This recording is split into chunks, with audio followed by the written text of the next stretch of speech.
What's up? It's Nick with TechRaptor here, and we're going to be talking about NASCAR Heat 3. What separates this from NASCAR Heat 2? Let's just start with that. Great question. What separates it from NASCAR Heat 2 is that we have added more online tournament functionality. So we still have the 40-car multiplayer, but now we have more structured online tournaments and the ability to compete a little more against those online opponents. We've also developed a fantasy series that you'll start out with in career and work your way up from the Extreme Dirt Tour to the NASCAR Camping World Truck Series to the Xfinity Series to the Monster Cup Series. Along with that, there will be the ability to purchase a team within those series, and that comes along with being able to purchase upgrades and hire personnel and those types of tasks.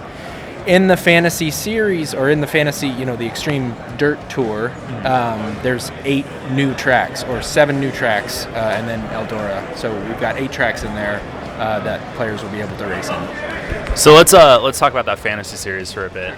So you mentioned when we were playing the game that you guys recreated tracks and then also made hybrid tracks and created your own tracks.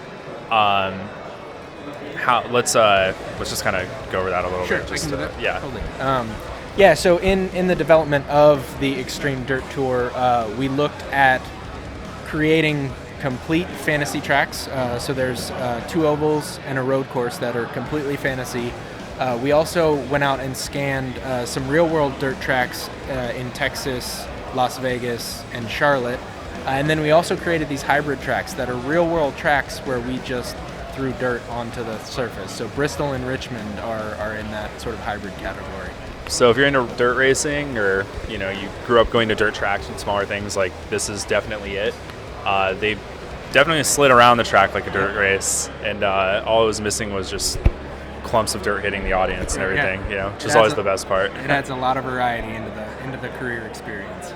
Speaking of the career, were there any changes to that this year? Yeah, so we added the ability to purchase a team and actually and have the tasks of owning that team. So upgrades and personnel hiring and those types of tasks in there, along with the driving that our career mode last year had. And then during the demo, you mentioned that you can really get into the nitty-gritty and kind of customize everything. And then there are also pre-baked sort of customization options for your cars. How detailed can we get? Very, very detailed. So once you progress enough and you decide that you want to turn the stability controls off, there is the ability to select between 9 different preset car setups, or you can get into the garage and completely customize tire pressures and wedge adjustments, and there's a number of things that you can do to adjust the way the car drives. Great. And then this is coming for the Xbox One, PS4, and Steam? Yep. So we launched September 7th on Xbox One, PS4, and PC, and the base game is $49.99. Great.